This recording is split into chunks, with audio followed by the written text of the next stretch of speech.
Hello students, आज हम करेंगे महात्मा गांधी द्वारा लिखा गया एक ऐसे the birth of khadi. Let's do the introduction to the writer. Mohandas Karamchand Gandhi, popularly known as Mahatma Gandhi, was a visionary leader, philosopher, and the foremost figure in India's struggle for independence from British rule. And he was born on October 2nd, 1869 in Porbandar. And as you know, he died on 30th January 1948. He was educated in law in London. तो इन्होंने पढ़ाई किसकी करी है? Law की पढ़ाई की है लंदन से, और बाद में ही later worked in South Africa as a lawyer, very first began developing his philosophy of non violent resistant और सत्याग्रह। और वहीं से ही इन्होंने सत्य का आग्रह या सत्याग्रह जो है उसकी शुरुआत करी। इसके अलावा और भी जो है इनके दो और है इनकी फिलोसफीज, अहिंसा और सर्वोदय। सर्वोदय का अर्थ है सोशल इक्वालिटी एंड जस्टिस, और अहिंसा आपको पता ही है, non violence, avoidance of violence. Gandhi's influence extended beyond politics. He was a prolific, prolific का मतलब है उन्होंने बहुत कुछ लिखा है। He was a prolific writer, deeply committed to social reform. तो समाज में सुधार के प्रति बहुत ही वो दृढ़ थे। सिंप्लिसिटी एंड सेल्फ रिलायंस, और अपना हर काम अपने हाथों से करने के बारे में बात किया करते थे। His promotion of khadi, homespun cloth, घर पर ही बना हुआ कपड़ा, होम स्पन यानी घर पर ही बुना हुआ कपड़ा, खादी, उसको वो प्रमोट करते थे। And rural development was central to his vision, और गांव का विकास उनके विजन, जो उनकी सोच थी, उसके सेंटर में था। Of a self sufficient India, एक ऐसा भारत की कल्पना जो अपना हर काम खुद से कर पाए। Through his writing, speeches and personal examples, Gandhi inspired movement of civil rights and freedom across the world. His legacy as a writer and leader continues to guide those who believe in justice, peace, and the power of non-violence. इनसे जो प्रेरित रहे हैं मैं आपको बताऊं, जैसे Martin Luther king है, नेल्सन मंडेला है, दलाई लामा, ये सभी गांधी जी से इंस्पायर्ड थे। अब ये जो हमारा ऐसे है, ये एक बुक है, उसका नाम है the story of my experiments with truth, जो कि गांधी जी की ऑटोबायोग्राफी है, उसमें से लिया गया ये अंश है उसमें से। अब ये जो ऐसे है, ये किस बारे में बात कर रहा है? ये इस बारे में बात करता है कि जब नॉन कॉपरेशन मूवमेंट चला, कब चला है? 1920 में, ठीक है। तो उस समय क्या हुआ? देखिए, पहले तो हम नहीं देखते नॉन कॉपरेशन मूवमेंट हुआ ही क्यों। बहुत सारी चीज़ें थी कि पहला कारण था जैसे कि जलियांवाला बाग हत्याकांड, दूसरा था राउलेट एक्ट, जिसके तहत किसी भी भारतीय को जेल में डाल दिया जा सकता था बिना उसकी सुनवाई किए। फिर खिलाफत मूवमेंट, जिसमें खलीफा का जो पद है उसे ख़त्म करे थे। देन इकोनॉमिक एक्सप्लॉयटेशन, जिस तरह से लूटपाट मचा रखी थी भारत में, टैक्सेशन लगा रखे थे।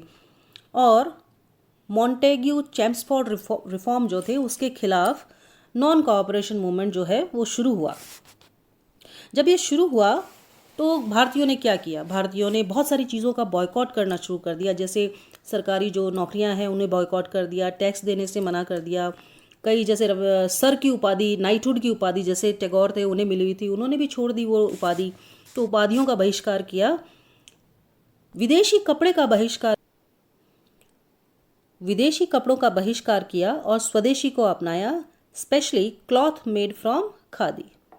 अब खादी बुनने के बारे में तो यहाँ से हम जो ये ऐसे पढ़ेंगे, इसमें यही हम देखेंगे कि खादी का जन्म हुआ कैसे। तो हमने देखा कि नॉन कोऑपरेशन मूवमेंट के तहत खादी का जो है प्रयोग करने को लेकर बातें चली, लेकिन क्या आप और हम चरखे पर धागा बुन सकते हैं?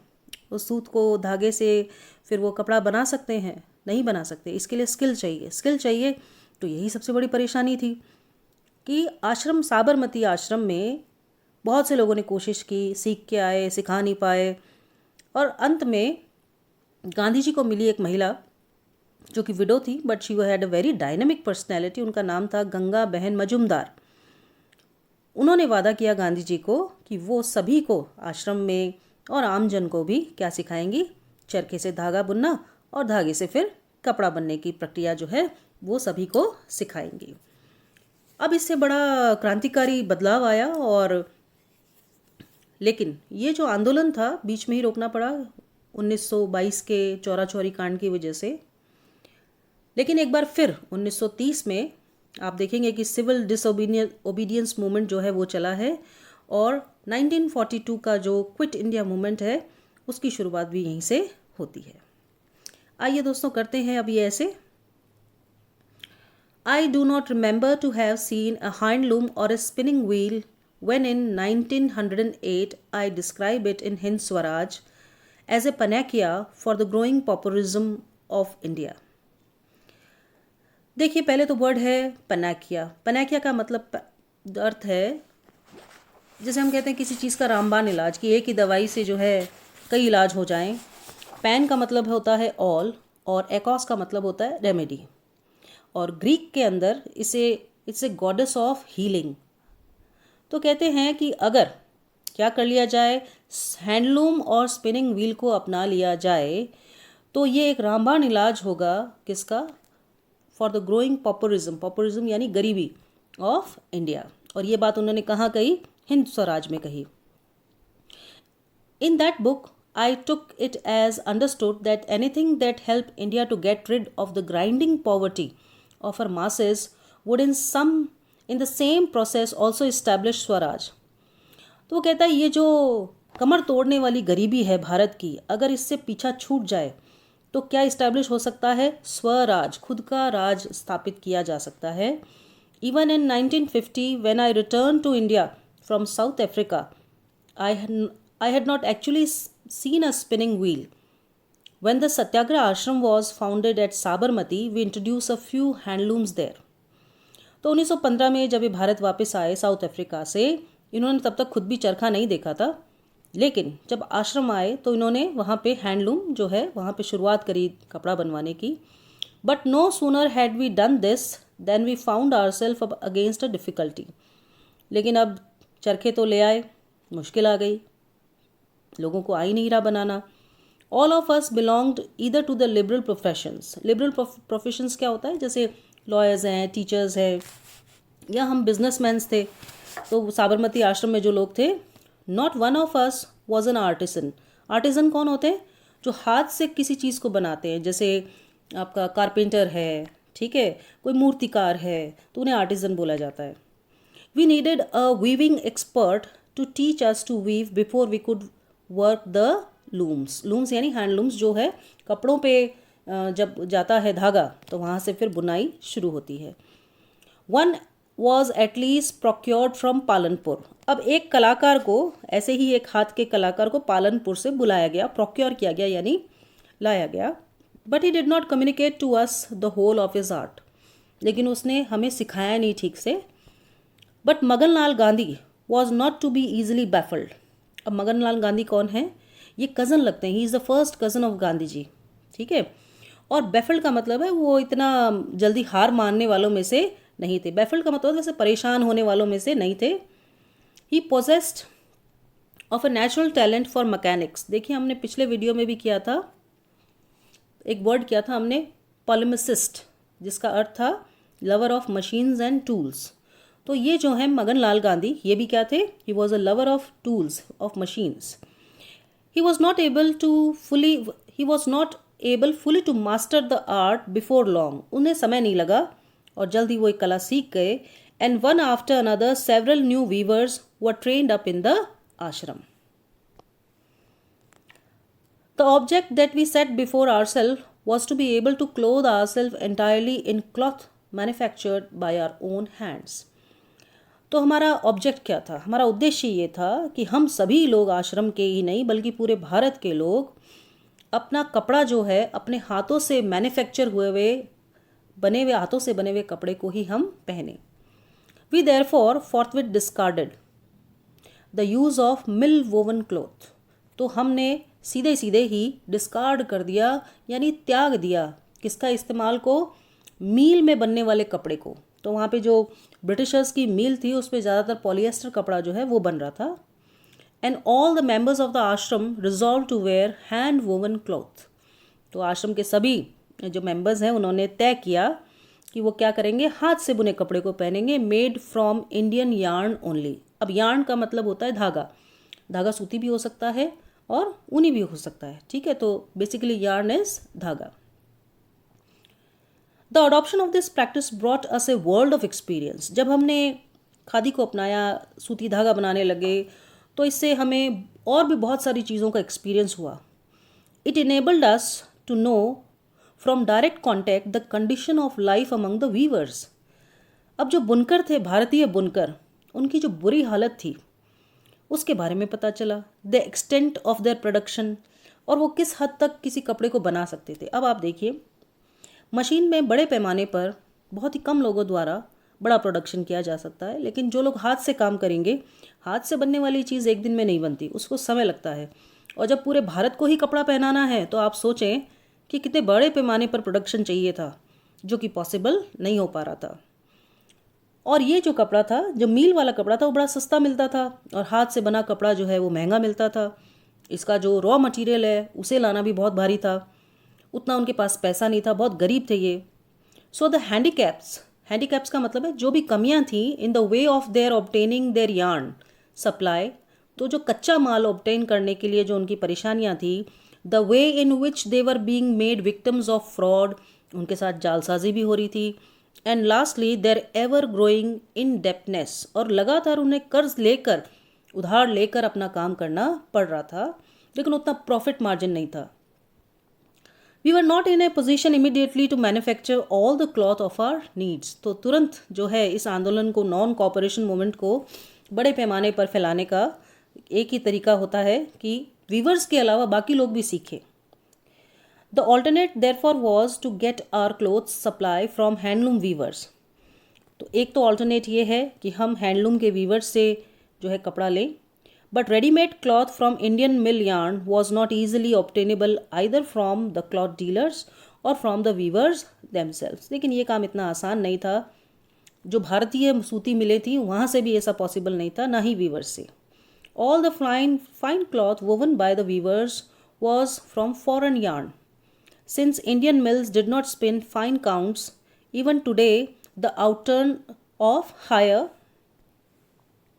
counts by Indian mill is very limited, whilst highest count they cannot spin at all।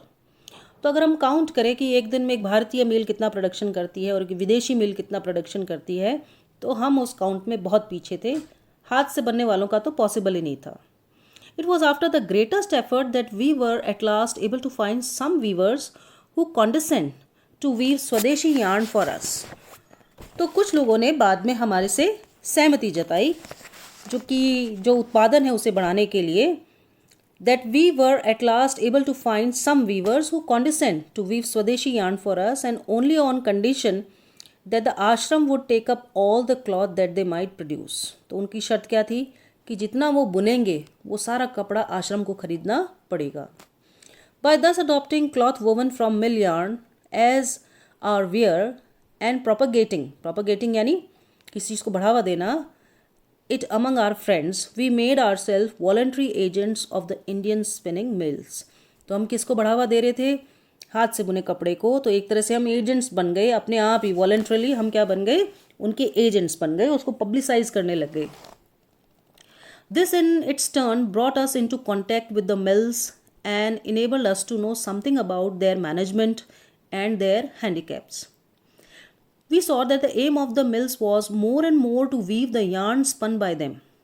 Their cooperation with the handloom weavers was not willing, but unavoidable and temporary। We became impatient to be able to spin our own yarn। लेकिन हम भी क्या बेचैन हो गए, जितना वो बना रहे थे उतना हम खरीदे जा रहे थे, लेकिन हम ये चाह रहे थे कि अपना कपड़ा अपने हाथों से ही बनाए। It was clear that until we could do this ourselves, dependence on the mills would remain, and we did not feel that we could render any service to the country by continuing as agents of Indian spinning mills। और हम नहीं चाहते थे कि हम इन mills के जो है एजेंट्स बन के रह जाएं। No end of difficulties again faced us। तो अंत था ही नहीं मुसीबतों का। We could get neither spinning wheel nor a spinner to teach us how to spin। We were employing some wheels for filling pins and bobbins for weaving in the ashram। तो आपने देखा होगा सिलाई मशीन के नीचे जो है धागा जिसमें भरा जाता है उसे क्या बोलते हैं हम, बॉबिन बोलते हैं। तो प्रिन भी एक प्रकार का धागा जिस पे लपेटा जाता है, ऐसा एक औजार है छोटा सा। बट तो उसमें धागा जो है करके ये कोशिश कर रहे थे, but we had no idea that these could be used as spinning wheels. Once Kalidas Zaveri discovered a woman who he said would demonstrate to us how spinning was done. We sent to her, तो हमने उसे बुलवाया। कालिदास जवेरी ने suggest किया कि एक महिला को आता है। So we sent to her a member of the ashram who was known for his great versatility in learning new things. तो हमने भी एक व्यक्ति को भेजा जो हर कला अलग अलग तरह, वर्सेटैलिटी का मतलब है अलग अलग तरह की विधाओं में जो है वो लर्निंग कभी भी कर लेता था। He was very quick eight learning, but even he return without wrestling the secret of the art. लेकिन गुत्थम गुत्था होने के बावजूद भी, यानी हर कोशिश करने के बावजूद भी, वो उस कला का सीक्रेट नहीं सीख पाया।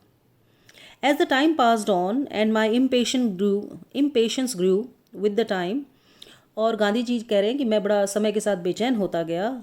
आई plied every chance visitor to the ashram who was likely to possess some information about hand spinning with questions about the art. देखो, मैं जब भी कोई आश्रम में आता तो उससे मैं कई सारे प्रश्न पूछता, या आई प्लाइड एवरी चांस, तो मैं उसके ऊपर प्रश्नों की बौछार छोड़ देता कि आपको ये आता है, वो आता है, आप मुझे जानकारी दें इस बारे में।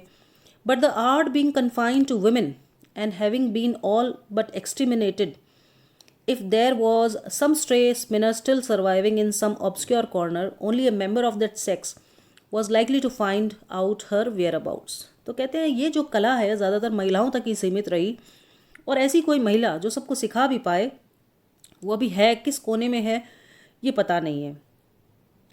In the year 1917, I was taken by my Gujarati friends to preside at the Bharuch Educational Conference. तो गुजरात का ही एक क्षेत्र है भरूच, वहाँ पे एक शैक्षिक संगोष्ठी में ये गए। It was here that I discovered that remarkable lady Ganga Behn Majmudar. She was a widow but her enterprising spirit knew no bounds. तो इनकी मुलाकात होती गंगा बहन मजुमदार से। ये विधवा है, लेकिन इनके जो किसी भी काम को करने की इनके अंदर जो ललक है, यानी ये कोई भी तरह का बिजनेस है, कोई भी नया काम है, उसकी शुरुआत है, उसको बड़े जोश के साथ कर पाती थी। Her education in the accepted sense of the term, पढ़ी लिखी ये थी, वॉज नॉट मच, हालांकि ज़्यादा नहीं था, but in courage and common sense she easily surpassed the general run of our educated women.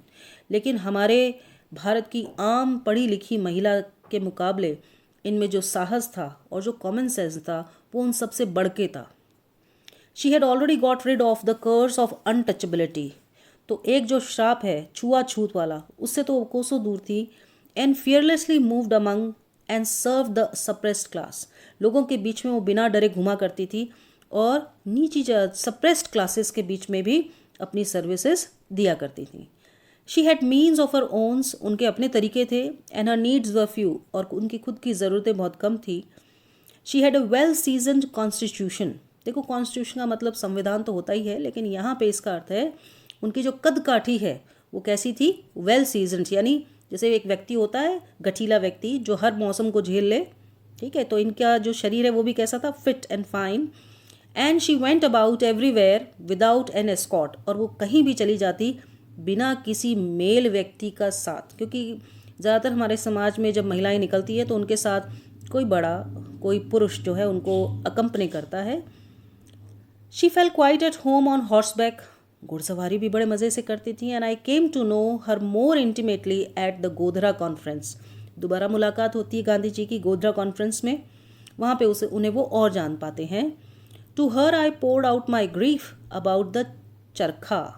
तो वहाँ पे मैंने उन्हें बताया कि भाई ये चरखा चलाना की जो विधा है ये जो है ये हमारे दुख का कारण हो रखा है। It's I want someone to help me out.